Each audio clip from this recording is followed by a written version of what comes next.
Hello guys, so I got one tip for you today which is going to bring your art on tenfold, providing you're a beginner to digital art, digital painting. When I say beginner, I mean you're just in your first few years of digital rendering, etc.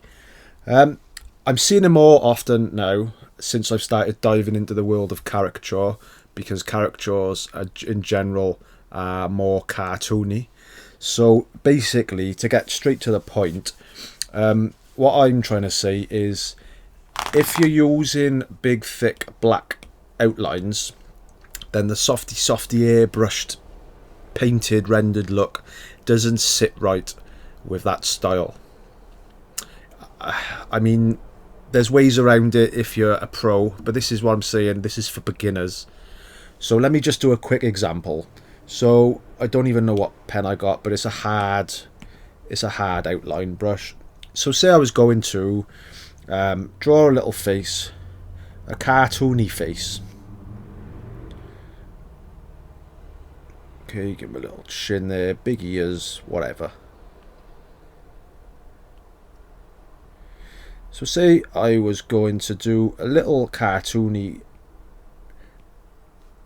outline of somebody, which is not my best work of art, I'll be perfectly honest. Now, this is what I mean. So when it comes to colouring something like this, I'm seeing an awful lot of this. So let me just colour it in. So we're going hard edged as we colour in. We're all taking time and going slowly around the lines and doing all this. Yeah, well done. So I'm just going to quickly, because this is not the part I'm on about. It's not the actual colour fill or basic colours. It's the rendering that it's not sitting right. And I think it'll improve your game massively if you could just get this idea in your head. So we sort of colour that in, and we could let me just paint his shirt a different colour.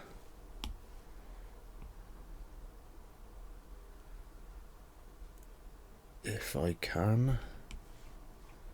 That didn't work, did it?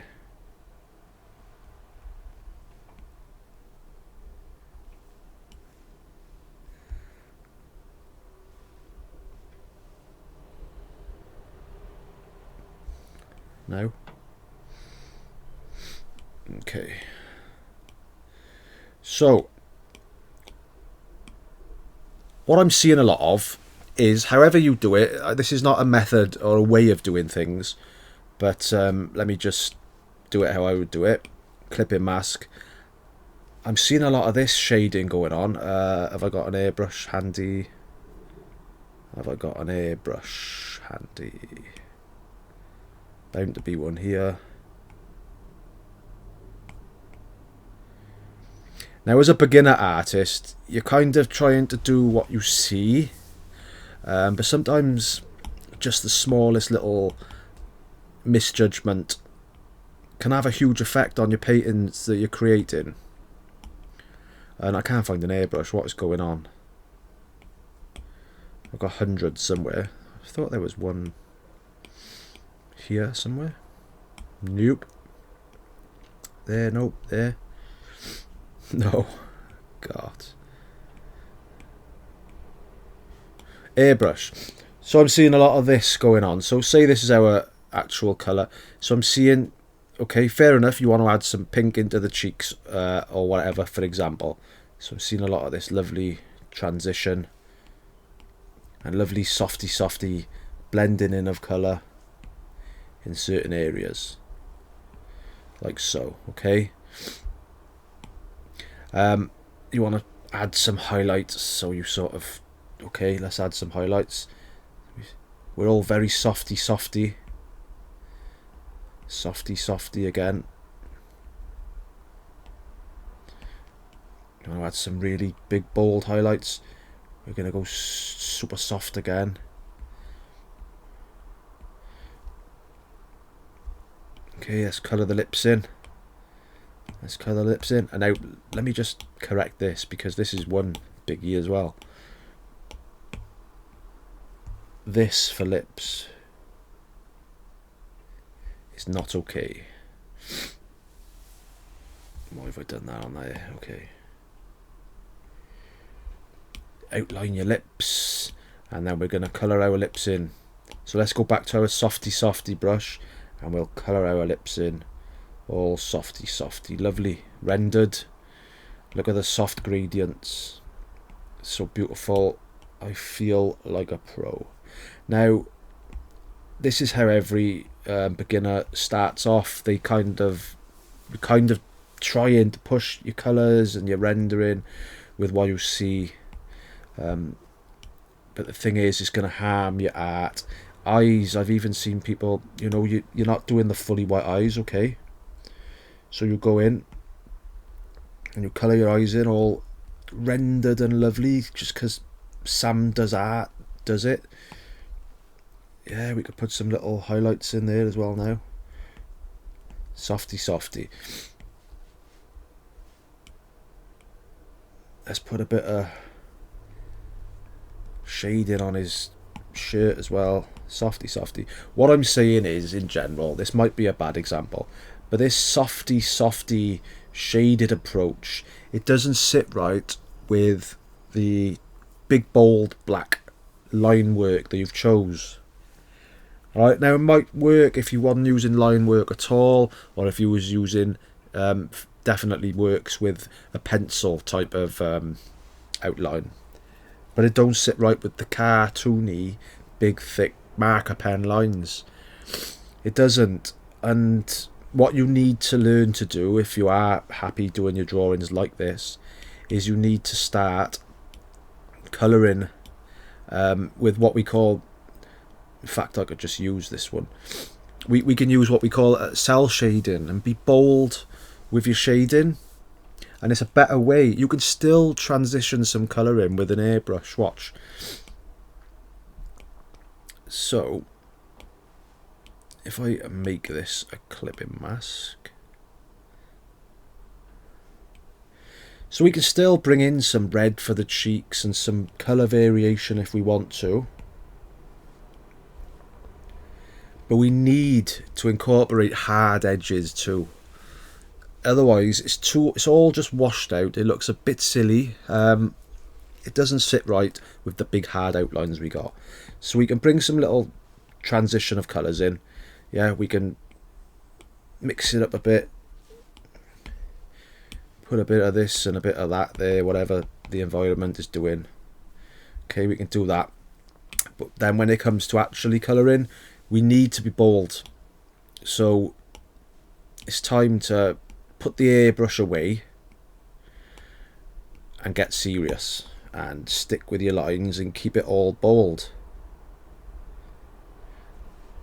Okay, keep it bold. If you're not going to have white eyes, don't have white eyes, but don't have that softy transition look, which kind of, it just doesn't sit right with the style. That's all. So let's colour that in. You see, it's, if we want some highlights, let's use some cell shaded highlights. Let's be bold and brave. We've been bold and brave with our line work, and now we're being all timid and rendery and blendy with our shading. It doesn't sit right. You want some shading, put some shading in there. Be bold. Shadow. You've got to have some hard-edged work in your drawing for this style. Simple as, end of. Bit of light.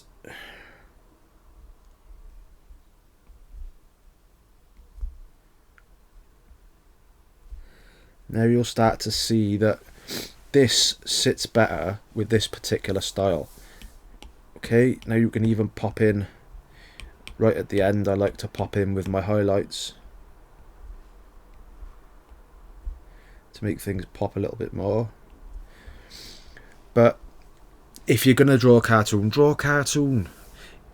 if you're getting a bit confused with, you see some manga with some stunning rendering, you need to really lower down your line, the size of your lines, really dramatically, and then it becomes more about your rendering than your drawing, because your beautiful colours and rendering is what your art's going to be all about then.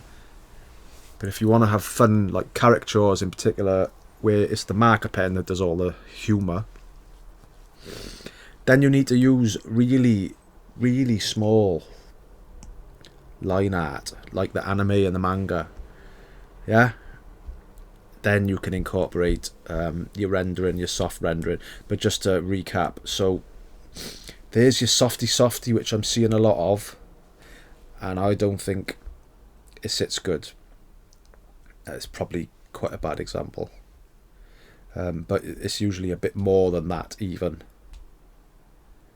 And I see good artists with loads of potential doing this. They do great drawings, and then they go and colour it like this. And even though it feels more basic and more simple to just do that, it is more effective for this style. So all I'm asking is just listen. It's just my opinion. Give it a go. And you watch people's response to your art then, because you lose. You're kind of taking the beginner's tag off your shoulders, and you're saying, okay, here I am, and I'm doing cartoons now. Okay, so just give it a go, guys. It's only a thought. I like to be as straight as possible with my thoughts, because what's the point in beating around the bush? Give it a go and see how far you can push it, and I hope you benefit from it. So thanks for watching.